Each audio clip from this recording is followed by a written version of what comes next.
fosforilación oxidativa corresponde a crear ATP por la enzima ATP sintetasa con el gradiente electroquímico que creamos a través de la cadena respiratoria. Ya sabíamos. Fosforilación a nivel de sustrato significa que se crea un nucleótido trifosfato de un compuesto de alta energía. Por ejemplo, ayer vimos que el succinil-CoA era el único compuesto de alta energía del Krebs y por eso se produce un GTP. O en la glucólisis hay dos compuestos de alta energía, por ejemplo, el fosfonolpiruvato, digamos, y el 1,3-difosfoliserato que veríamos el lunes, digamos, son compuestos de alta energía y en esas reacciones, justo donde están ellos, se forman ATP. Vamos a ver otro compuesto de alta energía que se llama creatina fosfato, también puede producir ATP.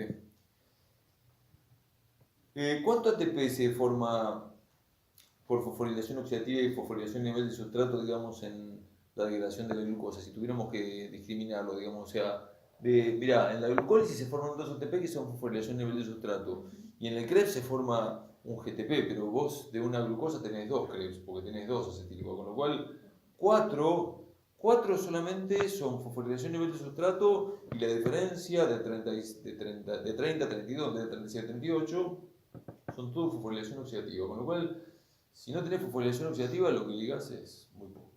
Y aparte, si no tenés oxígeno, el Krebs no te funciona, con lo cual te la tenés que bancar con los dos ATP de la glucólisis, ¿no es cierto? Casi nada. Entonces, ahí se muestra cómo se genera ATP por fosforilación oxidativa, digamos, membrana mitocondrial interna, espacio intermembrana, matriz, cadena respiratoria, bombeo de protones generando gradiente electroquímico. Del lado derecho está dibujada la enzima ATP sintetasa, o partícula de F o F1, porque tiene un canal por donde pasan los protones que bombea la cadena respiratoria, y la fracción globular F1 sintetiza ATP, digamos, gracias al gradiente de protones que fue bombeado. Protones que recirculan todo el tiempo, digamos, salen por la cadena respiratoria, entran por la ATP sintetasa, salen, entran, y de esa manera, digamos, el acople se terminó de... Todo está acoplado.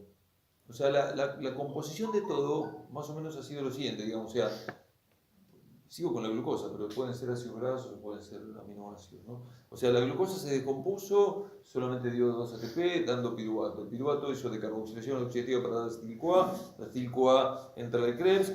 Todo eso condujo a generar coenzimas reducidas que fueron a la cadena respiratoria, primer acople, transferencia de electrones de la oxidación a la cadena respiratoria. La cadena respiratoria toma el oxígeno toma electrones para generar un gradiente electroquímico. Ahí hay otro acople, digamos, o sea, la cadena respiratoria funcionó para dar energía para bombear protones, y la energía de los protones, digamos, sirve para el último acople, digamos. Simplemente los protones que pasivamente entran hace que activamente sintetice ATP. Hay que hacer algún comentario de la característica de la enzima ATP sintetasa. La fracción F-SUO contiene 4 unidades. La F1 es la que sintetiza el ATP, tiene 3 alfa, 3 beta, gamma, delta y epsilon, y las 3 betas son las que sintetizan ATP. La atracción de los protones por la ATP sintetasa demanda de dos fuerzas: la diferencia de concentración y la diferencia de potencial eléctrico, y por eso, porque los protones son positivos, la membrana internamente es negativa. Está claro, ¿no? Claramente la ATP se sintetiza internamente y se gasta del lado externo de la mitocondria. Tiene que haber mecanismos para poder bombearlo, para sacarlo. Por eso hay un dibujo que está a continuación que lo muestra. Digamos, ahí tenemos la membrana interna, el citosol, la matriz mitocondrial. Hay dos translocasas, una llamada ATP-ADP translocasa, porque lo que hace es sacar ATP hacia afuera en cuanto se acuerde con ADP. Se inhibe por un veneno que ahí figura con la palabra atractilóxido. Estos venenos hay que saber dónde actúan, porque son necesarios para poder hacer los gráficos de consumo de oxígeno. Te dicen, bueno, pones tal cosa, pones tal otro, entonces tienes que saber dónde actúa cada uno. Súper venenoso.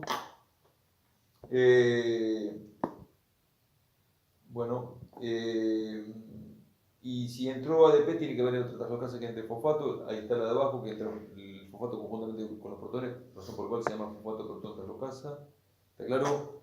Translocasas que tienen que estar ubicadas a cada lado de la ATP sintetasa. O sea, la de arriba es la ATP sintetasa, y a cada lado tenés que tener una translocasa porque te brindan los dos sustratos. ¿Cuáles son los sustratos de la... Vamos a suponer que te pregunten, ¿cuáles son los sustratos de la enzima ATP sintetasa?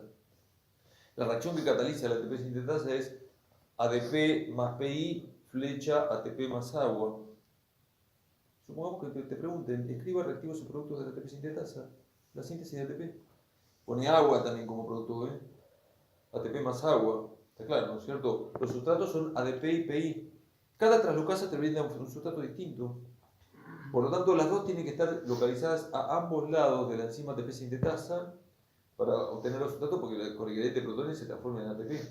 Con lo cual, si me describieran una situación en la cual todo funciona bien y a lo último no se consuma la síntesis de ATP, tengo que sospechar de que o bien la ATP sintetasa no está funcionando, o bien puede ser que esté pinchada una de las otras translocasas, como cuestión hipotética. ¿Está claro lo que estoy diciendo? Porque todo es una triada que funciona todo sincronizadamente. Buenísimo. Vamos a ver cómo se regula todo esto que estamos contando, que se figura debajo con el nombre de control respiratorio. El ADP es el activador de todo. La verdad es que quiero decir que el ADP es el activador natural de todo proceso catabólico. O sea, el ADP activa en algún punto la glucólisis, el ADP también estimula la conversión de piruvato en acetil-CoA, el ADP activa las enzimas clave, digamos, del ciclo de Krebs, y el ADP también activa, digamos, la cadena respiratoria y la fosforilación oxidativa, cuya señal se entiende que si tenés mucho ADP, digamos, se tiene que transformar en ATP. ¿Está claro, no? Entonces, damos vuelta porque vamos a analizar los gráficos de consumo de oxígeno, en donde tenemos una suspensión de mitocondrias aisladas en un medio de cultivo con oxígeno, y podemos dar con alguno de estos dos posibles gráficos. Podemos medir el consumo de oxígeno a través del tiempo, o la alternativa es medir cómo se va agotando el oxígeno a través del tiempo. Claro, no puedo solucionarlo de la puerta. Abrieron la puerta de afuera y vibró por eso. Mientras que el consumo es un trazo que sube, la concentración de oxígeno decrece porque se gasta. Tenés que fijar bien cuál de los dos ellos quieren. Tenés que acordarte, lo digo siempre, que hay que hacer un gráfico de poner qué gráficas en X y qué en Y, porque directamente ni van a leerlo. Son todas estupideces que a ellos les importa. Quiero corregir esto, porque hubo problemas el año pasado. En algunas comisiones ocurrió una cosa y en otras no. Yo inicio los gráficos porque así, yo no puedo no hacer esto, digamos, pero he visto estos gráficos en la guía de ellos, en donde todo inicia con una pendiente suave. Implica, hay poquito de cadena respiratoria funcionando inicialmente. Bueno, en algunas comisiones hubo una objeción en donde le dijeron no hay nada. O sea, tenés que poner una línea plana en vez de una línea de pendiente suave. No sé si claro lo estoy diciendo. Vamos a tomar ese camino. Donde hay pendiente suave, que implica mínimamente algo está subiendo, pone la línea plana. O sea, vamos a graficar como que sea en on o en off. O no pasa nada o pasa todo. ¿Estamos de acuerdo? Bueno, línea plana significa no está ocurriendo nada aún. Entonces, en determinado momento del experimento, a las mitocondrias le suplemento el ADP, que dijimos que era la molécula activadora, y hay que ponerle una sustancia, una molécula que suministra una coenzima reducida para que haya cadena respiratoria, algo que produzca NAD-o-FAT-reducido, ¿no es cierto? De manera que cuando yo pongo el sustrato que suministra los electrones, digamos, vía coenzima reducida, y el ADP que es el que estimula, se activa. Ahí sí, no estaba ocurriendo nada, se va a mandar para arriba o para abajo dependiendo de lo que vos grafiques, ¿no es cierto? Hasta que nuevamente se aplana, o sea, no pongas la línea dependiente suave, poné una meseta absoluta. ¿Está claro? Se paró todo. ¿Por qué se va a parar todo? Por dos circunstancias. Es medio como drástico esto de todo o nada, ¿no es cierto? Pero así hay gente que lo pusieron mal por esto. Puede ocurrir, digamos, que no sé cuál es la experiencia de ustedes. ¿Alguna vez le corrigieron algo de esto? Claro. O bien se agotó todo el ADP, para lo cual se paró todo, digamos, o bien se agotó el sustrato que te suministra los electrones. Si tenemos que ver cuál de las dos es la que está deficitaria, tengo que agregarlas de modo separadamente para ver cuál es la que falta. Por ejemplo, si ahí hago una segunda reposición de ADP y la pendiente no se altera, no es el ADP lo que faltaba, sino que lo que faltaba era el sustrato, con lo cual si yo agrego más sustrato a las mitocondrias, se reactiva nuevamente otra vez, aunque si lo que faltaba era el ADP, digamos, se activa en esa ocasión. Es una u otra. El tercer tipo de gráfico que también hay que combinar tiene que ver con la concentración de ATP, que es la línea discontinua y que siempre va para arriba, porque el ATP se forma o no lo hace. Claro, o sea, y sigue el mismo trazo que el consumo de oxígeno, porque hemos dicho que cadena respiratoria está acoplada con fosforilación oxidativa, lo cual implica que alta velocidad de cadena respiratoria implicará alta producción de ATP, y si no hay cadena respiratoria no se produce nada. ¿Se entiende más o menos esto, no? Bien. Entonces vamos a ver, ayer si bien se describieron venenos que inhibían a los complejos de cadena respiratoria, vamos a ver una serie de venenos que bloquean la fosforilación oxidativa y vamos a comprender un poco mejor.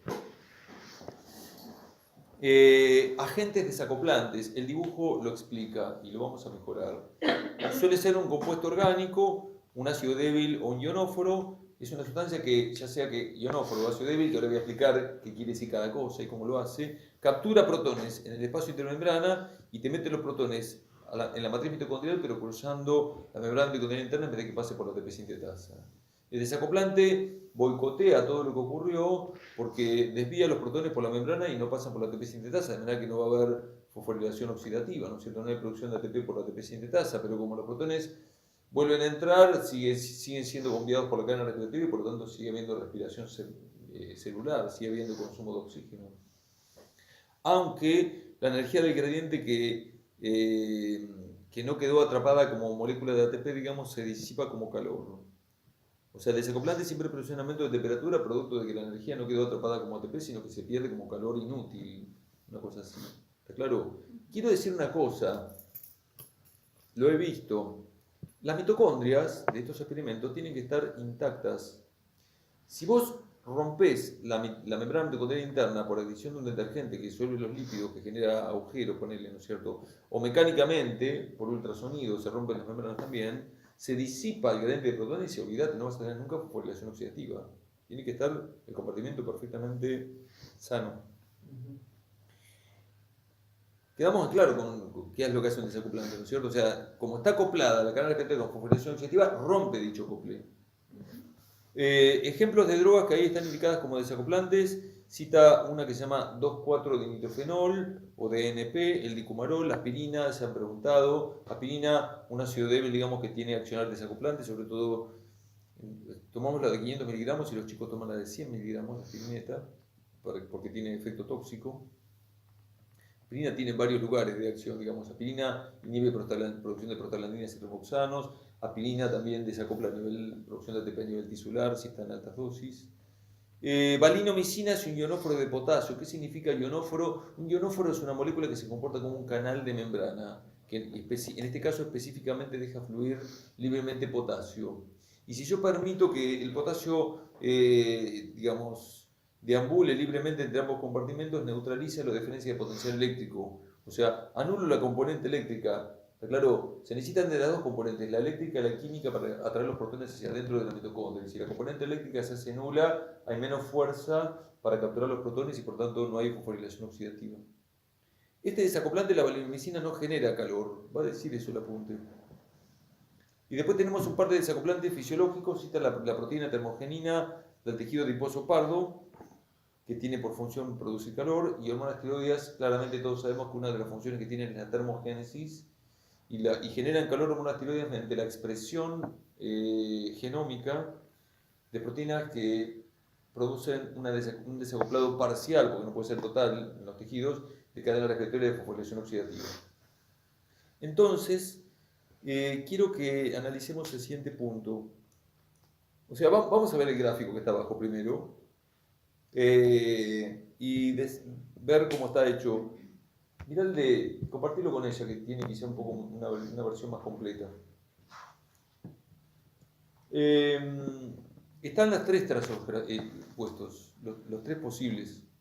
De esos tenemos que elegir lo que ellos quieren, ¿no?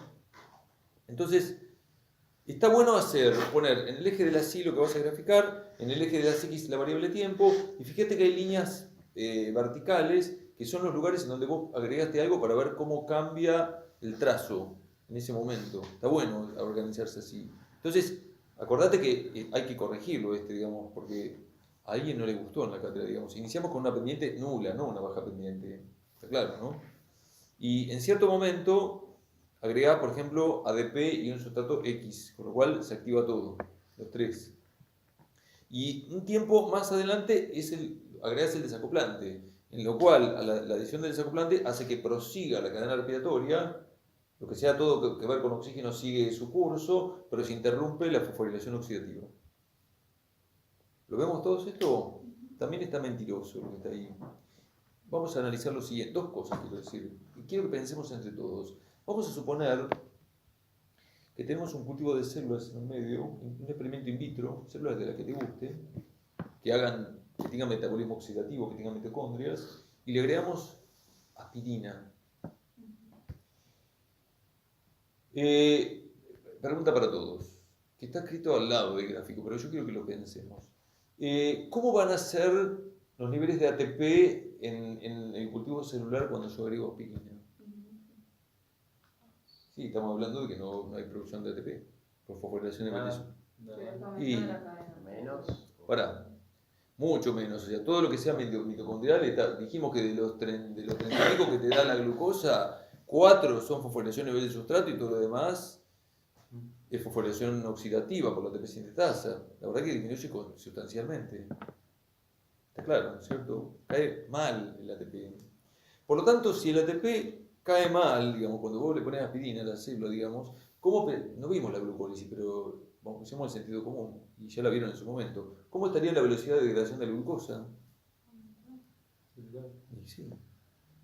La baja energía impulsa, digamos, que vos te quedes más cantidad de glucosa. Es como que prendas una fogata gigante y un fuego infernal que no se capitaliza nunca, digamos, en ATP. Una cosa así. ¿Cómo será la producción de acetil-CoA? Ya está piruvato, produce una cantidad infernal de piruvato. La transformación de piruvato en acetil-CoA, ¿cómo va a estar? Claro. El complejo de la piruvato oxigenasa registra la baja energía y también produce una cantidad de acetil-CoA infernal. ¿Cómo va a estar la velocidad del Krebs? Mal. Está quemándose mal. Las coenzimas reducidas, digamos, se reoxidan, digamos, porque el consumo de oxígeno es brutal. Y el Krebs está a todo por hora porque la ADP también lo activa. Todo está incrementado. Pero no producís nunca ATP, porque todo se traduce en calor. No sé si claro lo que estoy diciendo. En realidad, este gráfico es mentira, pero ellos no ponen esa diferencia en la guía, digamos. O sea, se supone que en el momento en el cual vos agregás un desacoplante, hay consumo de oxígeno, pero hay más que antes. Con lo cual, se tiene que poner la línea, tiene que ser una línea un poco más, digamos, de más pendiente. Pero no hagas eso, si no pusieron ellos, nosotros vamos a decir esto, simplemente. Queda claro, ¿no es cierto? Los desacoplantes, en un momento histórico, fueron empleados para adelgazar. Que eran bárbaros, porque la persona quema, y se moría, por supuesto. No ocurría lo que tenía que ocurrir, digamos, que el tejido funcione. El hombre quemaba, fuego, claro. Bajaron en una semana 15 kilos, no sé. Era una máquina de quemar, son una máquina de quemar glucosa, ácidos grasos, lo que te guste, para producir una ATP que nunca llega. Está claro lo que estoy diciendo, ¿no? Segunda cosa, ¿por qué un ácido débil como la aspirina, porque la aspirina es un ácido débil, hace que los protones que están afuera entren en la mitocondria? ¿Puedo? Miramos todos acá. Vamos a aplicar lo que vimos todos en la clase de soluciones IPH. ¿Nos acordaremos algo? Yo creo que sí. O sea, ¿por qué un ácido débil es un desacoplante? Recordemos que un ácido débil AH se disocia en su base conjugada, que es O- más protón. Pregunta que les hago a todos. Dado el bombeo de protones que hay en este sentido, hacia afuera, ¿en dónde hay más protones? ¿Afuera o adentro de la mitocondria? Claro. Afuera tenés un montonazo y adentro tenés mucho menos por la actividad de la cadena respiratoria. Entonces, si afuera vos tenés un montón de protones, ¿en qué sentido va a ir la ecuación de disociación del ácido? ¿De la derecha o hacia la izquierda? Para la izquierda.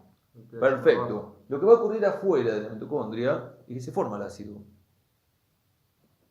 O sea, la reacción afuera va a ser esta, en este sentido. Por la alta cantidad de protones que vos tenés afuera. ¿Alguien se recuerda? Porque hicimos un problema de la aspirina. ¿Qué especie es la difusible a través de una bicapa lipídica? ¿El ácido o la base conjugada? Claro, bueno, entonces afuera se forma el ácido, porque tenés una banda de protones, el ácido se remanda adentro, y como adentro tenés poquitos protones, ¿en qué sentido ocurre la reacción? Se disocia. La resultante de esto, que viste que ya aprendimos lo otro, es que los protones que estaban del lado de afuera ahora están del lado de adentro. Donde se asocia el ácido del lado de afuera, difunde y después se disocia del lado interno, con lo cual los protones entraron. Es una cadena porque van a seguir saliendo por el sol. Pero te jode pero no van a pasar por donde vos te interesa, que la ATP sintetasa. Sí, claro, para ocurrir eso, pero No genera ATP. ocurrió No esto. genera nada ATP, sí. Claro. ¿Todos entendemos? Sí. Mejor O que sea, antes. no genera ATP porque no pasa por la ATP sintetasa. Claro, o sea, vos querés que los protones que vos haces que bombeás pasen por acá. Claro. Y este mecanismo difusivo, claro, no. O sea, eso pasa porque hay base conjugada de la aspirina. Siempre. La pirina es un ácido débil y siempre va a haber una porción de ácido de base conjugada. Ah, Y sí, el, funda también la- el equilibrio, digamos, va a depender de donde vos tengas más o menos Claro, pero, protones. o sea, los protones que están acá van a unirse con la base conjugada y por eso es que no pasa por, que no pasa por la ATP sintetasa. Porque Se transforma ácido. Porque exactamente, digamos, la droga lo que hace es agarrarte los protones, se asocia, difunde, se Ah. disocia y te arruina todo. Está claro, cualquier ácido débil puede hacer esto. Claro, pero la pirina lo hace.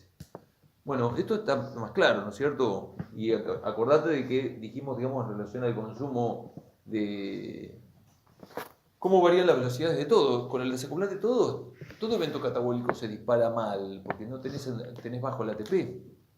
Con lo cual está quemando todos en un montón. También vas a quemar todo lo que sea beta oxidación, etcétera, a full. Ahora, ¿qué pasa? ¿Y cómo son los inhibidores? Inhibidor directamente te inhibe la enzima ATP sintetasa, como lo hace la oligomicina. Entonces ahí te está indicando que la oligomicina tapa el canal de protones, la fracción F sub O. Entonces, ¿qué pasa? La cadena respiratoria bombea protones hacia afuera, pero no hay cómo entrarlos a la mitocondria. Acá no tenés un desacoplante, digamos, simplemente tienen que pasar sí o sí por la ATP sintetasa y está tapada, ¿no es cierto?, con la oligomicina. De manera que se detuvo la fosforilación oxidativa, ¿lo vemos eso? Y como los protones quedan acumulados del lado exterior y no hay quienes los meta a la mitocondria, digamos, ahí sí se detiene la cadena respiratoria. O sea, la cadena respiratoria para bombear protones hacia afuera requiere de una entrada nuevamente de protones. Salen y entran, pero si no hay cómo entrar los protones, digamos, tampoco no podés bombearlos más tampoco. En este caso las lanzaderas estarían funcionando, digamos, funcionaría más lenta la cadena respiratoria, ¿no? Porque las lanzaderas seguirían metiendo los protones, ¿no? No, ¿qué lanzadera me estás hablando? Lo hablamos ayer. No, pero esas son lanzaderas de electrones, no de protones. No Ok. tenemos que confundir protones, está bien la pregunta, pero protones no es electrones. O sea, el protón es un ion. Y eso, la lanzadera no tiene nada que ver, digamos. Son lanzaderas transportadoras de electrones, no de protones. Ok. La lanzadera no mete protones. ¿Está claro? No. Vos bombeás y no entran. Y la acumulación del lado de afuera, porque no entran, termina deteniendo también la cadena respiratoria. Se apaga todo, ¿no? Claro, desde la ATP sintetasa para atrás está todo detenido. No hay, o sea, la única solución, como lo dice el esquema ahí, es que si a pesar de estas circunstancias que pones oligomicina, pones simultáneamente después un desacoplante que habilita que los protones entren a la mitocondria, digamos, bueno, pues reactivás todo, pero nunca tendremos producción de ATP porque ya la enzima está dañada irreversiblemente. Lo podemos ver en el gráfico que está a continuación, donde graficamos todo en función del tiempo. Comenzamos con una pendiente nula. Lo quiero recalcar porque hubo lío el año pasado y me parece una estupidez, porque la mitocondria que vos aislás no es una bolsa de plástico, algo está pasando ahí, mínimamente algo, bueno, consideran que no. Bueno.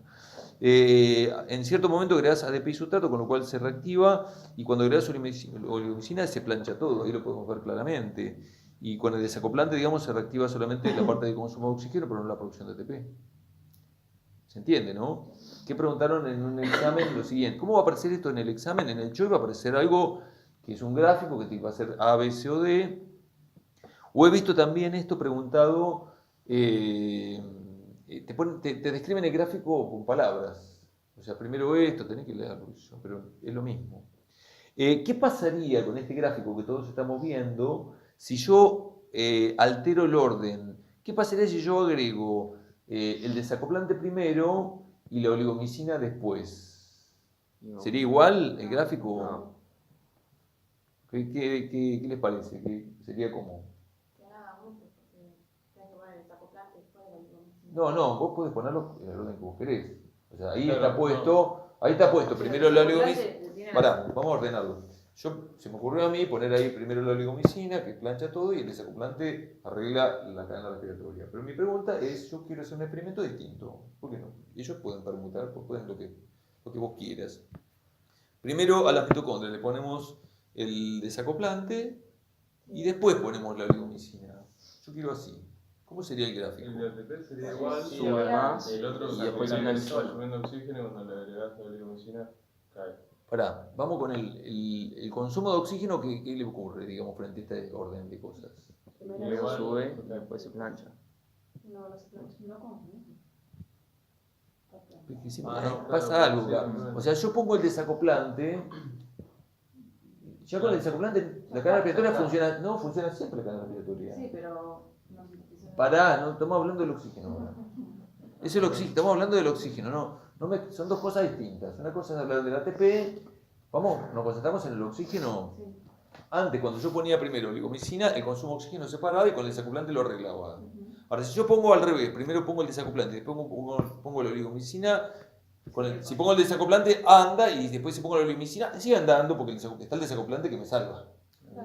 Claro, el oxígeno sí, es Ah, verdad. o sea, sí. ¿Y por qué no? Si el bicho está el desacoplante en todo momento, entonces los protones siempre van a poder entrar.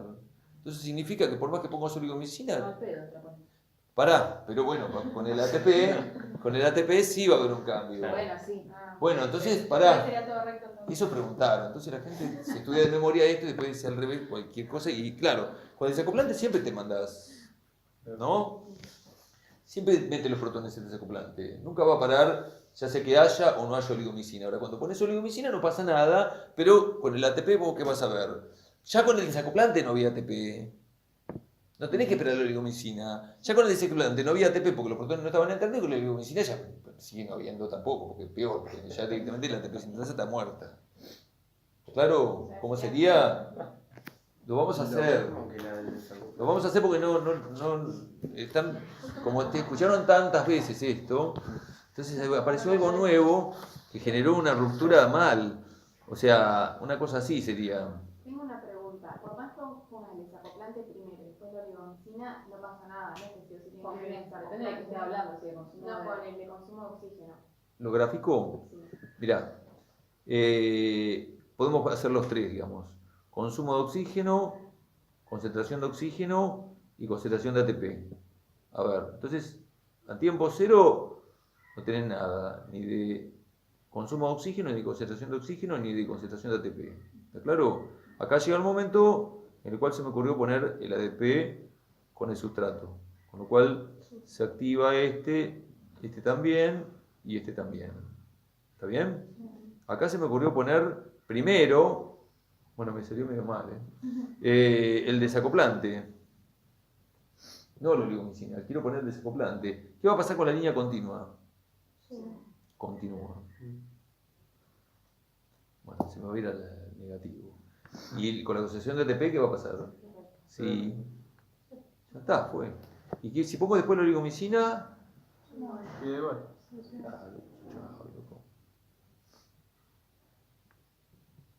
¿Qué tramposo que son?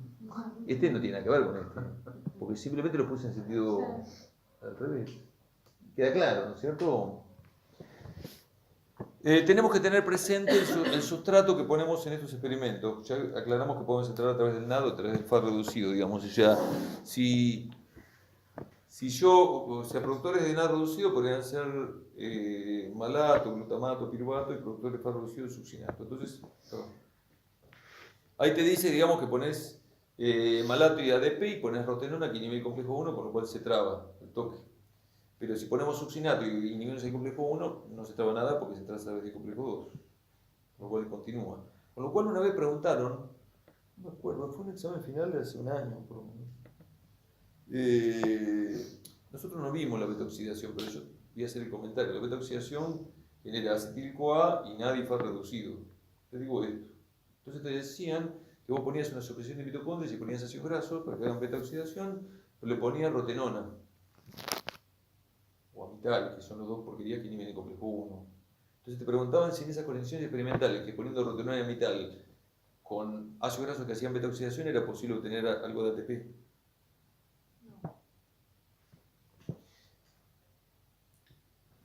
¿Cuál es el sustrato?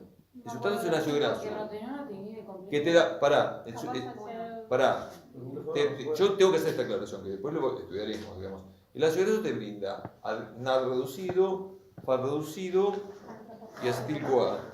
Es la persona completa. Claro, Pero complejo por dos. favor. Sí, Una partecita de todo eso que genera se puede mandar vía complejo 2. Un poquito, esa era la respuesta que yo quería. ¿Estamos de acuerdo?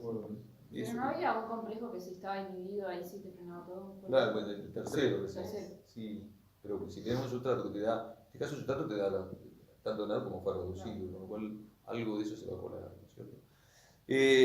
¿Sí? ¿Se entiende? No es mucho, sí hay que pensar. A continuación hay un ejercicio de agregados, tenemos que tener cuidado porque ya charlamos que había algunas cosas que eran impermeables, como ser NAR reducido o oxalacetato, que si le pones, esto no hay lanzaderas de electrones en mitocondrias sueltas, tenés que tener la célula entera para tener lanzaderas, no hay lanzadera alguna acá, digamos, o sea, y la glucosa se metaboliza en el citosol, no tiene sentido que con glucosa pase algo con la mitocondria, entonces ¿cómo está resuelto eso? Primero creamos ADP, que no pasa nada, y los siguientes dos agregados que son NAR reducido y oxalestato no penetran en la mitocondria, con lo cual sigue sin ocurrir nada. Recién con 4, que es malato, que produce NAR reducido, digamos, se activa vía complejo 1, pero después ponemos amital, que como la proteína inhibe el complejo 1, con lo cual se plancha. La solución es poner succinato, que es cambiar el sustrato, que es entrar vía complejo 2, con lo cual se vuelve a reactivar. Pero después pongo oligomicina, que dijimos que detiene todo. La solución es poner aspirina, que lo recompone. Y el último adición es de cianuro, que termina con todo. ¿Se entiende, no es cierto? Y la concentración de ATP se sostiene hasta la oligomicina, en donde de la oligomicina en adelante ya no hay solución alguna. ¿Y cianuro dónde actúa? Complejo 4, o sea, ya no hay solución de nada, no la hay.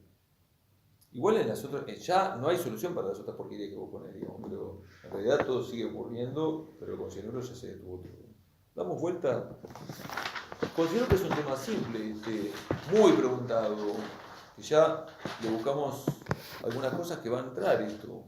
Dice cómo se regulan los niveles de ATP en miocardio a costa de la creatina, poner una AA que significa aminoácido, se fosforila con ATP para dar el producto creatina-fosfato, que es un compuesto de alta energía, y como es de alta, lo cataliza la enzima creatinquinasa, nos acordamos. De hecho, almacenamiento de ATP en miocardio, de hecho la primera enzima que se libera en el infarto de miocardio era la CK, la creatinquinasa, ¿no? La isoforma MB, la creatinquinasa, enzimas séricas. Pero se acumula creatina fosfato para generar ATP por fosforilación a nivel de sustrato. O sea, la reacción leída hacia la izquierda es generar ATP de la creatina fosfato que acumuló el músculo. ¿No? El músculo estirado también hay creatina fosfato de reserva, un reservorio energético. ¿No? ¿Se entiende? O sea, también la creatina fosfato es un compuesto de alta energía que permite hacer fosforilación a nivel de sustrato. ¿Sí? Leída hacia la izquierda, la reacción por las dos, que me la pregunta por escrito, ¿no es cierto? Entonces, ¿cómo se adapta la mitocondria para producir grandes cantidades de creatina fosfato, como se muestra en el esquema? Mitocondria, membrana mitocondrial interna, externa, espacio intermembrana, ATP de petraslocasa que ha bombeado ATP hacia afuera, producto de la fosforilación oxidativa. Entonces, hay una variante de creatinquinasa que está en la mitocondria, la CK mitocondrial es esa, que en el espacio de la membrana fosforila la creatina para producir creatina fosfato que se dirige al citosol para que el ADP resultante, digamos, reingrese a la mitocondria para transformarse en ATP nuevamente. Y vamos a completar lo siguiente. Mirá, pongamos así. En el lado citosólico, que sería de afuera de la mitocondria, hay una isoforma de creatinquinasa citoplasmática, que es de hecho la que se libera, digamos, en el infarto de miocardio, digamos, que es la que va a hacer la reacción en sentido izquierda, digamos, hacia la producción de ATP. ¿Se entiende, no es cierto? La cantidad de creatina fosfato que tenemos, o sea, la creatina fosfato se crea, afuera se gasta cuando se requiere ATP, y después no se recicla la creatina, digamos, ni bien se gasta para producir ATP, digamos, se descompone en creatinina que vos lo eliminás por vía renal. ¿Está claro? La cantidad de creatinina que te miden en sangre para el famoso clearance de creatinina guarda una relación totalmente proporcional con la masa muscular que vos tenés. ¿Se entiende, no? Bueno, acá terminamos esta parte. Ahora viene una parte muy cortita, es un teórico que se llama radicales libres, que la gente no tolera, y que vamos a... yo negocio del siguiente modo. Esto que voy a contar solamente hay que estudiarlo. ¿Está claro? Y estudiarlo porque tomaron en un segundo parcial, digamos, algo de esto. Y son 3 cosas que hay que saber, no hay que saber, no. Entonces, no lo cuelgan porque son de los temas que los tipos, ¿cómo hacen un examen? O sea, básicamente, Temas colgados. no, pero se dan cuenta cuando corrigen, dicen, esto lo respondieron, esto no. Esto da 13 y esto no. Claro, entonces, esto déjalo. Si no lo estudian. Y después hacemos nuevas preguntas del otro. Es una cosa así. No tiene que tardar 5 días para hacer parcial, ¿no? Final. Si no, ya este no responde a nadie. No estudien, ¿qué quieren? No estudien. Bueno, te cuento. Este es un tema que la gente no lo elige. Quiere la glucólisis, si la gluconeogénesis, todo. Quieren eso. Espero que si les toman eso lo puedan responder bien, porque es tanto que fue de eso que le dimos bola. Te cuento definiciones que hay que saber, nada más. Radical libre, definición, ¿qué es un radical libre? Es toda especie química que contiene un electrón desapareado en un orbital. ¿Está claro? O sea, ahí el recuadro significaría un orbital molecular de la molécula, y a la de izquierda se ponen 2 electrones que son esas 2 flechitas que se hayan apareados. Eso sería una condición normal. Y un radical libre sería lo que está a la derecha, digamos, sería tener un orbital con un electrón sin su pareja o compañero. Está desapareado y ese electrón solito lo ponemos con un puntito. Significa radical libre. Definición, ¿está bien?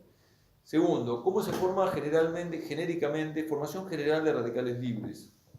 Hay 3 modos. Lo que se llama ruptura homolítica, que si tengo yo una unión covalente entre A y B donde se comparte una pareja de electrones, dicha unión se rompe y cada átomo se lleva el electrón que compartía, que quedará solo, con lo cual se producen 2 radicales libres neutros. Puede haber captura de electrones, con lo cual si tengo una molécula neutra a la cual ingresa un nuevo electrón, bueno, quedará solo y tenemos un radical libre negativo o aniónico. Y puede haber pérdida de electrones, con lo cual si tengo una molécula neutra de la cual se desprende un electrón, su ex compañero quedará solo y tenemos un radical libre con carga positiva. Con lo cual puede tener o no carga eléctrica los radicales libres, pero tienen un electrón desapareado que es su definición real. Hay una ruptura llamada heterolítica que está abajo de todo, en donde la unión entre A y B se rompe, pero un átomo se lleva la pareja al completo, con lo cual no queda ninguno desapareado, con lo cual la producción es de iones exclusivamente, pero no radicales libres. Página siguiente. Aplicación de radicales libres, especies reactivas de oxígeno. Este tema está puesto en este orden porque después de ver todas las virtudes que tiene el oxígeno en nuestro metabolismo oxidativo, hay que ver qué cosas negativas produce el oxígeno. Es esto lo que se tiene que ver en este tema. ¿Qué de malo? ¿Cuál es la cara negativa del oxígeno? Es eso lo que voy a contar. Que tenemos que respirarlo todo el tiempo. Y tiene algo que nos genera la vejez, el envejecimiento y el deterioro, digamos, lo hace lo que voy a contar. El oxígeno, un resfrío, O2, tiene en total 16 electrones, y de esos 16, 14 se hallan apareados en orbitales, y los 2 electrones finales están en 2 casilleros independientes o orbitales independientes desapareados, con lo cual el oxígeno biatómico tiene 2 electrones desapareados, con lo cual lo rotulamos como un birradical. Tiene 2 electrones desapareados, lo cual explica la alta reactividad del oxígeno. Ya charlamos ayer que la M-reacción de reducción de oxígeno es la que ahí tenés escrita. Digamos, el oxígeno requiere de 4 electrones con 4 protones para formar 2 moléculas de agua. Pero el oxígeno no puede adquirir esos 4 electrones en un solo momento o paso, sino que deben ingresar al oxígeno de uno por vez, en 4 momentos diferentes. Vos tenés 4 electrones y el oxígeno te va agarrando de uno por vez. Primer electrón, segundo, tercero y cuarto. Así reacciona. Entonces, secuencialmente, en la cadena respiratoria va a ocurrir lo que estamos viendo ahí anotado, digamos. En el complejo 4 de la cadena respiratoria, el oxígeno va a ganar su electrón número 1 y digamos que va a dar una especie química llamada anión superóxido, oxígeno 2 puntito negativo, que es un radical libre porque de ambos electrones que tenía desapareados el oxígeno ahora quedará solo uno desapareado. En el paso siguiente, el anión superóxido gana el electrón número 2, que con 2 protones da peróxido de hidrógeno o agua oxigenada, que no cumple con la condición de radical libre. No es radical libre el agua oxigenada, porque ambos electrones de oxígeno tienen sus parejas, pero es una especie reactiva de oxígeno por la alta reactividad que tiene la molécula, solo por eso. Y si todo continúa correctamente, los últimos dos pasos los pongo en uno solo. El agua oxigenada en el complejo 4 gana los 2 electrones restantes, que con 2 protones dan 2 moléculas de agua. Y esa es una reducción total y completa del oxígeno, que es la que desearíamos y que le dijimos que tenía que suceder. ¿Está claro? Esos son los pasos parciales de la reducción del oxígeno. Parcialmente se va reduciendo hasta finalmente llegar al agua. Puede ocurrir otra cosa. Si el agua, o sea, vos tenés el oxígeno, que es la molécula oxidada, el agua oxigenada, que es una reducción intermedia, y el agua, que es una reducción total del oxígeno. Una cosa así. Puede ocurrir que llegado a agua oxigenada se desprenda del complejo 4 y ocurrir alguna de las dos reacciones que tenemos a la vista ahí. Digamos, el agua oxigenada puede reaccionar con hierro más 2 para dar una especie química anotada por hidrógeno, oxígeno puntito, llamado radical hidroxilo, que es súper tóxico, más oxidilo, más hierro más 3, se llama reacción de Fenton. Y puede ocurrir que el agua oxigenada reaccione con el anión superóxido para dar el radical hidroxilo más oxidilo más oxígeno y se llama reacción de Haber-Weiss. ¿Esto no ocurre en el complejo 4? Claro, o sea, lo que estoy diciendo es que como el oxígeno para adquirir electrones lo hace de a uno por vez, es posible que el oxígeno, que la molécula se retire del complejo 4 antes de haber adquirido sus 4 electrones. Es posible que la reducción sea incompleta. Y si vos tenés una reducción incompleta, se generan estas porquerías. ¿Y esta reacción de Fenton es la que ocurre cuando te pones agua oxigenada en una herida? Claro. Sí. Por eso el agua oxigenada, digamos, como todo esto ocurre en nuestro cuerpo.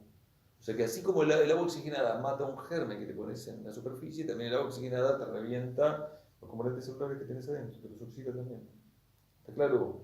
Entonces, conclusión de esto que acabo de contar.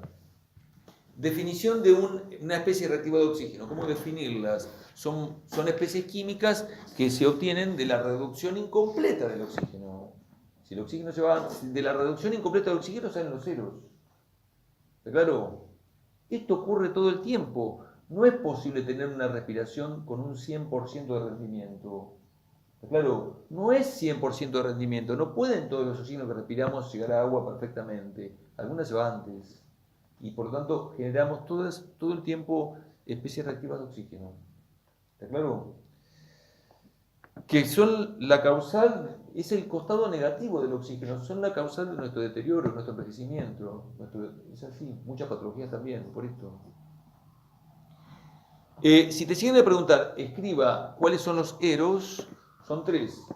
El anión, tenés que escribir la formulita, el anión superóxido, el peróxido de hidrógeno y el radical hidroxilo. Solo el primero y el último son radicales libres y el del medio, el peróxido de hidrógeno, no es radical libre. ¿Hasta ahora vamos? No sé si lo habían visto este tema. Sí. Yo lo escuché. Bueno, ¿es muy complicado? No. Bien. Siguiente punto. ¿La producción de estas especies tiene alguna aplicación o utilidad en nuestro organismo? Sí.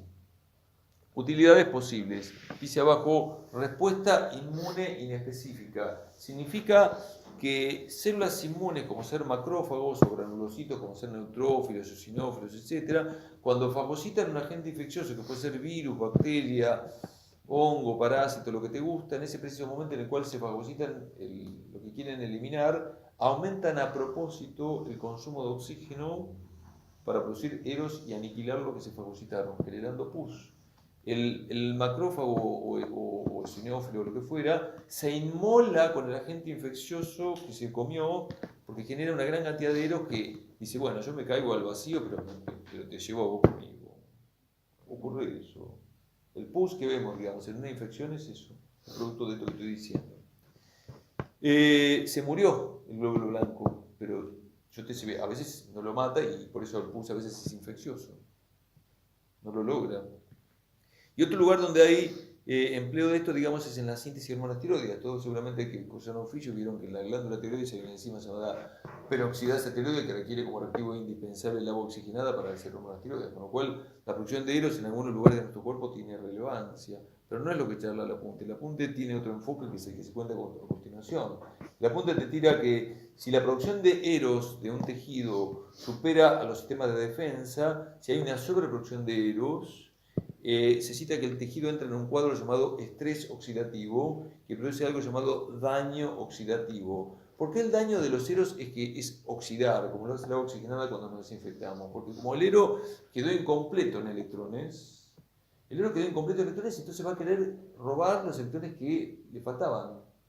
Va a robar electrones de cuando la molécula se le presenta en el camino, de manera que el ero se reduce y la molécula dañada es una oxidación. El ero quiere llegar a agua y te va a afanar electrones de cuanta molécula perciba. Quiere ser agua que no pudo serlo. ¿Puede ser? Como el ero se va a reducir, busca desesperadamente electrones en pro de otra molécula que se va a oxidar, por eso los antioxidantes te defienden. ¿Qué hace un antioxidante? El antioxidante le va a brindar electrones al ero, se va a oxidar el antioxidante, pero para eso está, como escudo para que no se oxiden las moléculas de tu célula y las protege. ¿Está claro, no es cierto? Comentario. Alguna vez preguntaron ¿cuál es el proceso metabólico que produce la mayor cantidad de eros? Claramente lo que vamos a responder es que el principal productor de eros es la cadena respiratoria mitocondrial, que hace la futura fosforilación oxidativa. Pero la pregunta ¿es el único sitio ese acaso donde se emplea oxígeno molecular? No. Hemos visto otros procesos de citocromo P50 que también emplean oxígeno. Ahí puede salir también eros. En menor escala hay otros procesos oxígeno dependientes que también producen eros, pero el principal es la cadena respiratoria. ¿Está bien? Entonces damos vuelta a la página. Súper corto lo que voy a contar. Y redondito. Y con esto estamos cubiertos de una posible pregunta que también es posible que exista porque la gente no le da pelota a este tema. Solo por eso. Daño oxidativo. El daño es una oxidación, que quede claro. Daño oxidativo a múltiples componentes, a las proteínas, ¿cómo las oxida? Inespecíficamente o específicamente. La condición de oxidación inespecífica implica que la proteína se haya envuelta en una atmósfera de radicales libres que es dañada por todos los costados. Esa situación de generar radicales libres como atmósfera de una proteína solo ocurre cuando el tejido está sometido a radiaciones ionizantes. Si hay radiación, rayos X, rayos UV, rayos gamma, etc. La propia radiación, estos radicales libres no vienen de la cadena respiratoria, o sea, la radiación es tan ionizante, cuando impacta la radiación, digamos, te rompe la molécula de agua solvente y genera eros, que es el fundamento en medicina, en la radioterapia empleada en oncología, es irradiar al paciente oncológico y generar eros que matan las células que no queremos, o de repente cuando se habla del cáncer dérmico de piel, la radiación UV, digamos, genera eros que producen el efecto maligno, claramente. Es inespecífico, lo que encuentra lo barren. Está claro, ¿no es cierto? La condición de daño de la proteína específica implica que no se daña toda la proteína, sino que hay lugares particulares de la proteína que experimentan daño, que son los sitios en donde ingresan cationes divalentes como cofactores, como ser cobre, calcio, magnesio, zinc, etc. Entonces, si ahí tienes buscado una proteína y el hueco representa un sitio para un catión divalente, si hay hierro más 2 en la vecindad de la proteína, ingresa a ese sitio, porque es un catión divalente de hierro más 2 también, y si hay una mitocondria que produce cierta cantidad de peróxido de hidrógeno, genera la reacción de Fenton, que genera el radical hidroxilo que daña exclusivamente ese hueco y que se manifiesta el daño por aparición de grupos cetona o carbonilo, y como ese sitio se dañó, seguramente la proteína no sirve para nada y se degrada mediante la proteólisis. El daño oxidativo puede ser en ácidos nucleicos, y en este caso los eros pueden atacar a la pentosa del ácido nucleico, degradándola totalmente y seccionando el ácido nucleico por la mitad. Imagínate que es una molécula de ARN y se te parte por la mitad porque la pentosa la reventaste. O el ero puede atacar la base hidrogenada y la cambia químicamente y experimenta una mutación. Lo que preguntaron en algún recuperatorio del segundo parcial, lo que voy a contar ahora. Lo voy a describir completamente y es muy simple. Está el daño oxidativo de los lípidos de membrana. Bien, ¿lo contamos? Donde dice formación de hidroperóxidos lipídicos. ¿De qué parte de la estructura de un fosfolípido de membrana el ero roba electrones? Es la pregunta. Respuesta. El ero roba electrones de los dobles enlaces de los ácidos grasos dentro de los fosfolípidos. Ácidos grasos insaturados, por supuesto. Y eso ocurre mediante reacciones en cadena. Una reacción en cadena implica que yo robo electrones en un componente, ese componente se lo roba al lado y el que está al lado se lo roba al lado y así se va propagando. Pasos de la reacción en cadena, lo cuento, que son la iniciación, la propagación y la terminación. Ahí tenemos esquematizada la estructura de un fosfolípido. ¿Está claro? Que tiene glicerol, en los carbonos 1 y 2, dos ácidos grasos, y el carbono 3 tiene un grupo fosfato y la cabeza polar X. Suele ocurrir que el ácido graso insaturado que tiene el doble enlace es el segundo. ¿Ven una barrita ahí? Es una doble ligadura. A eso lo simboliza como LH. LH corresponde al ácido graso insaturado dentro de un fosfolípido. ¿Estamos de acuerdo? Todo eso lo llamamos como LH. ¿Está bien? ¿Entendemos? Una simbología. Bueno, la cuestión es que cuando llegó el radical libre, que puede ser un ero de repente, como una bombita, entró a la bicapa lipídica y robó electrones de esa doble ligadura. Robó un electrón, que le faltaba uno, dejando otro libre. Entonces, va a quedar ahora un fosfolípido radical libre. Ahora el fosfolípido es quien se constituye. El fosfolípido dentro de la membrana se constituyó como radical libre. Lo simboliza como L punto. ¿Me siguen? Así comenzó todo. Entró como una granada de mano, digamos, en la bicapa lipídica, afanó un electrón y dejó instalado el problema dentro de la membrana plasmática. Eso ahora se propaga dentro de la membrana de la manera que voy a contar, propagación. El radical fosfolípido L punto puede reaccionar con oxígeno 2 y el oxígeno reacciona con ese carbono y se le asocia dando una especie llamada LOO punto, cuyo nombre es hidroperóxido lipídico, que es más tóxico. Y el hidroperóxido lipídico reacciona con un fosfolípido fresquito que está en la bicapa lipídica, volviendo a robar electrones de otra doble ligadura de ese otro fosfolípido sano y da la especie LOOH, cuyo nombre es el hidroperóxido lipídico, más nuevamente L punto que vuelve arriba de todo para seguir reaccionando con oxígeno. O sea, el daño se va propagando a lo largo y a lo ancho de la bicapa lipídica generando hidroperóxidos lipídicos. ¿Cuál es el problema de que esté sucediendo esto? ¿Se entiende lo que estoy diciendo, no? Eso no quiere que pongas las rayas ni nada de eso, sino que pongas la simbología esa y así te dan la respuesta. ¿Qué pasa si aparecen estas porquerías? ¿Cuál es el problema? Primero, hidroperóxidos lipídicos son fosfolípidos defectuosos, ¿no?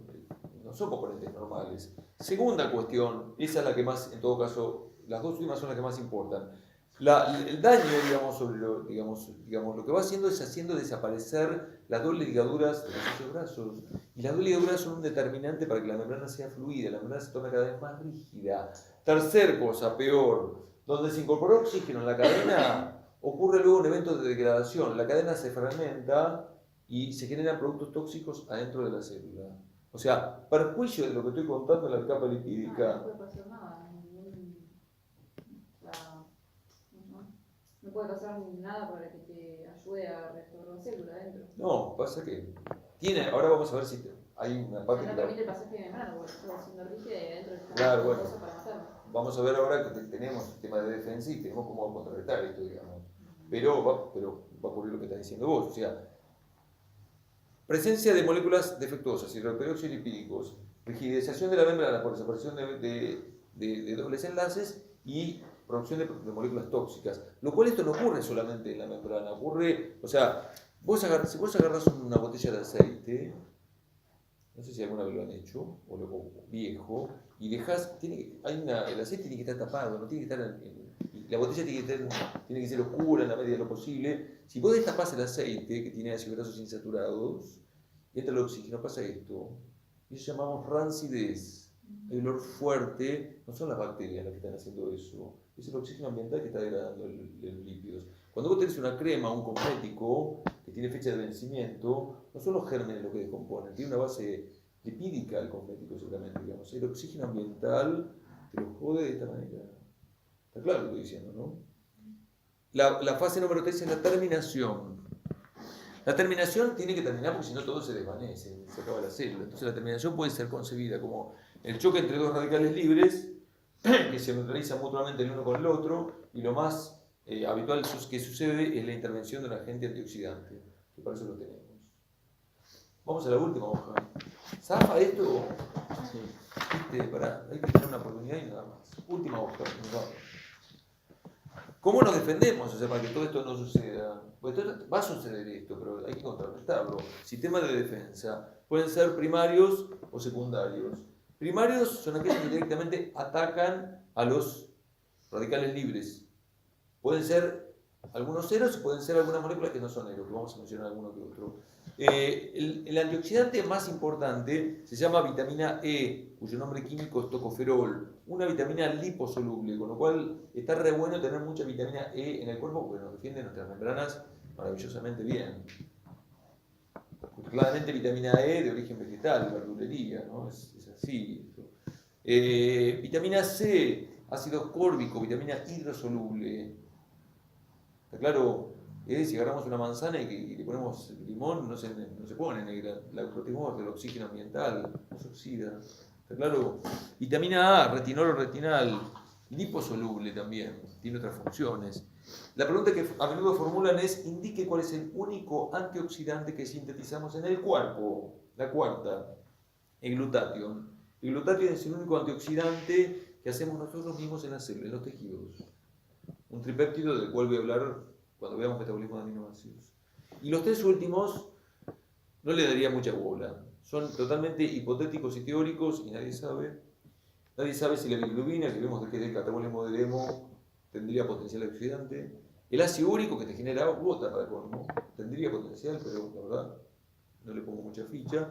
Melatonina, glándula pineal, la verdad que sirve para otra cosa, pero alguno dijo, podría ser, no sabemos. Los cuatro primeros los más importantes.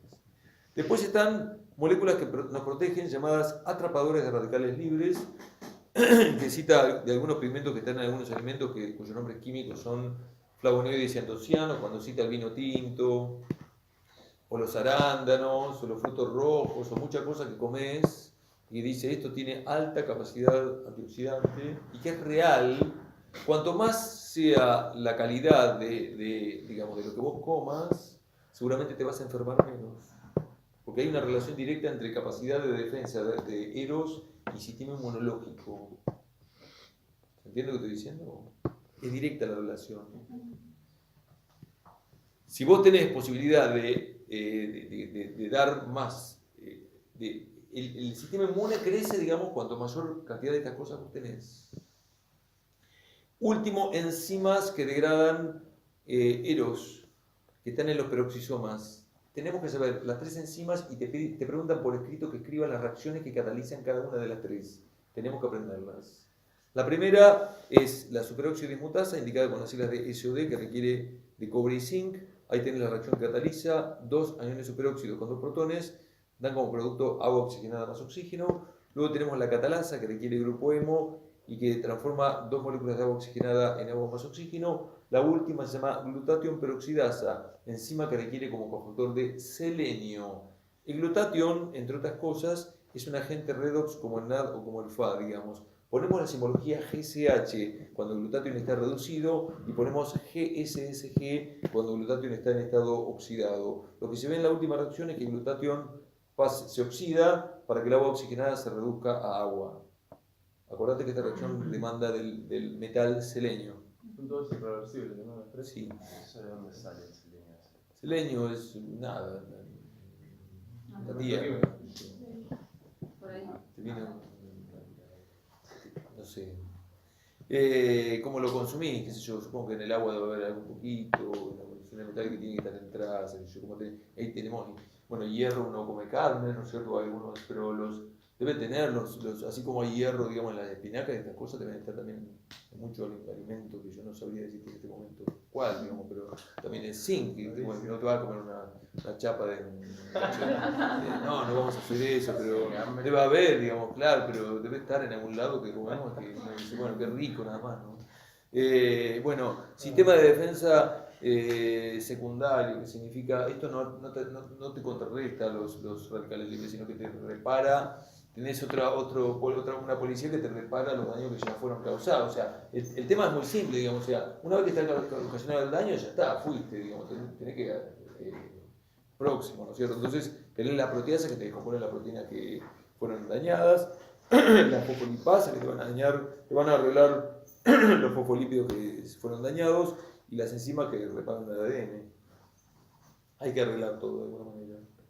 Y así la llevamos por adelante, o sea, no pasa nada. Respiramos y pasa todo lo que conté, pero tenés toda una policía que te arregla el asunto.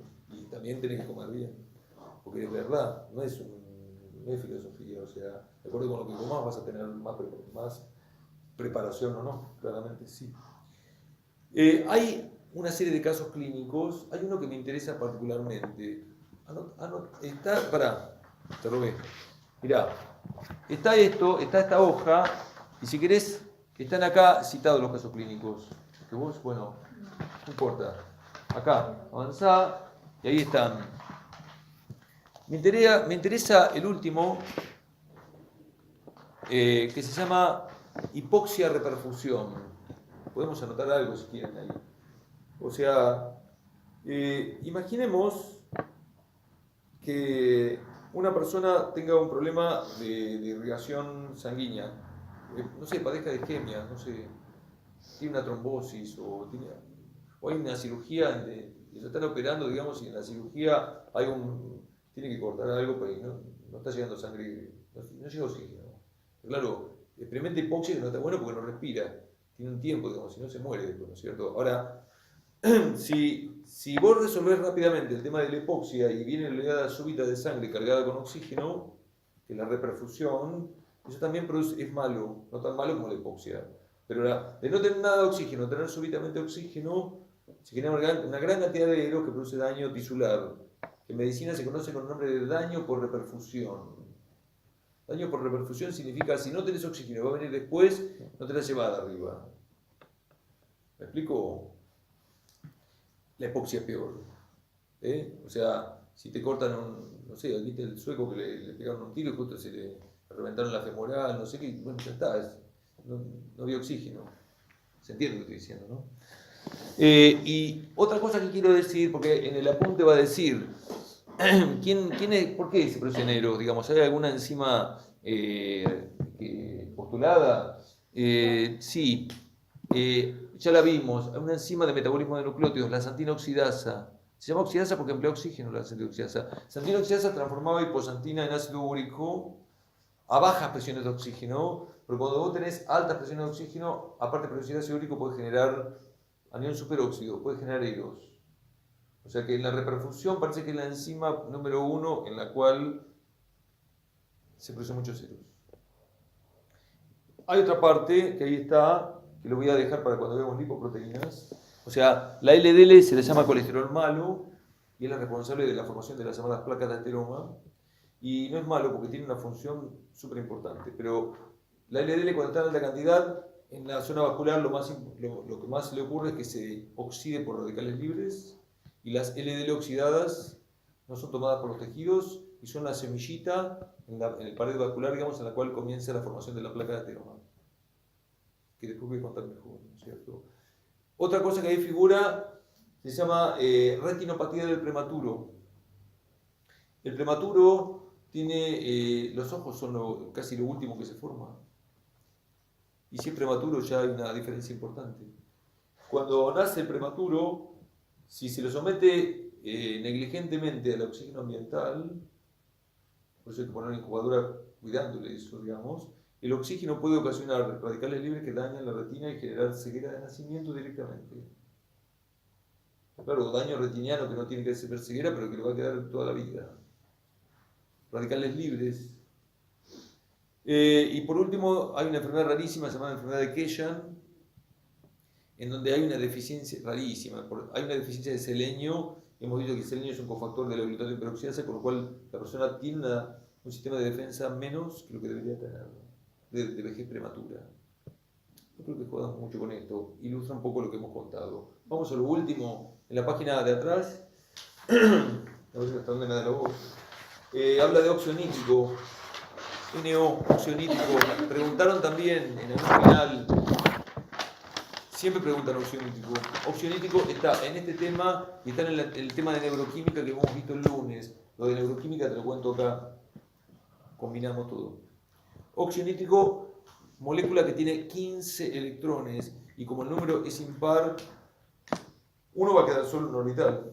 Es radical libre. Con lo cual, si te dicen escriba ejemplos de radicales libres, podemos poner óxido nítrico, podemos poner anión superóxido, podemos poner radical hidroxilo, pero no podés poner peróxido de hidrógeno. Es un gas liposoluble, entonces te preguntaban en la pregunta del final, que fue creo que en septiembre. Escriba la reacción de formación de óxido nítrico, ahí tenemos escrita, creo que también preguntaron en un examen parcial esto. El precursor es el aminoácido arginina, que presencia de oxígeno en el pH, da como productos NADP, óxido nítrico y citrulina, lo cual lo cataliza en la enzima óxido nítrico sintetasa, de la cual hay 3 isoformas, digamos. La neuronal, la endotelial y la macrofágica. Las 2 primeras para su funcionamiento requieren del complejo calcio-hemoglobina, y la macrofágica se expresa por respuesta inmune, digamos. O sea, cuando el macrófago fagocita un agente infeccioso, también produce la enzima para hacer óxido nítrico, porque uno se le va a dar porque es un radical libre. Entonces, anda a la página siguiente y ahí se muestra cómo se depura el óxido nítrico, que lo hace la oxohemoglobina, que precisa óxido nítrico, da metahemoglobina más nitrato que elimina por vía urinaria. Oxohemoglobina. No. Metahemoglobina más nitrato. No dije oxo. Oxihemoglobina, hemoglobina oxigenada, más óxido nítrico da metahemoglobina más nitrato. ¿Y encima? No, es una reacción espontánea, no lo hace ninguna enzima. Página del que viene después. Fisiología, memoria, LPT, potenciación de largo término, sinapsis excitatoria, presinapsis, espacio sináptico, postsinapsis, y como es excitatoria, en el neurotransmisor es glutamato. Glutamato se distribuye al espacio sináptico y se une a un receptor postsináptico N-metil de aspartato, que recordemos que es un receptor que tiene un canal para calcio. La entrada de calcio a la postsinapsis ingresa el calcio y se combina con la calmodulina, activa a la enzima óxido nítrico sintetasa, que a partir de la arginina genera el gas óxido nítrico, y el óxido nítrico como gas generado en la postsinapsis tiene un efecto tanto pre como postsináptico. En la presinapsis el óxido nítrico difunde y retorna para que se concrete que se libere más cantidad de glutamato, insistiendo liberación de más glutamato. El efecto real ocurre en la postsinapsis. Óxido nítrico activa a la enzima guanilato ciclasa, ya la describí el lunes. Tiene el grupo hemo, se activa por óxido nítrico y convierte el GTP en GMP cíclico más pirofosfato. El GMP cíclico activa la proteína quinasa que depende del GMP cíclico, también la describí el lunes. Y por fosforilación, es fosforila encinina o trenina, por fosforilación de proteínas, ellas migran al núcleo, se asocian al ADN y registran el evento de la memoria. ¿Está claro? Lo que está indicando esto es que hay que insistir todo el tiempo. Cuando vos tenés que memorizar algo, lo repetís, y pasa lo mismo en la neurona. Hay que liberar más glutamato, más, y entonces va a quedar grabada genéticamente la memoria. ¿Está claro esto?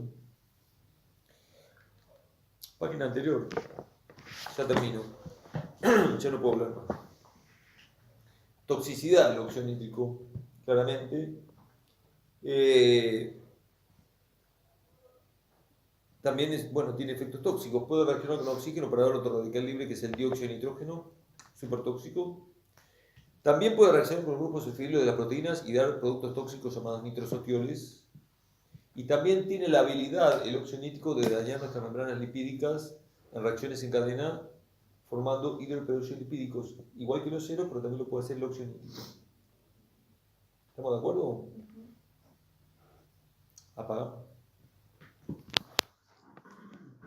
Bueno, ahora, no quiero que odiemos el tema este porque no me parece.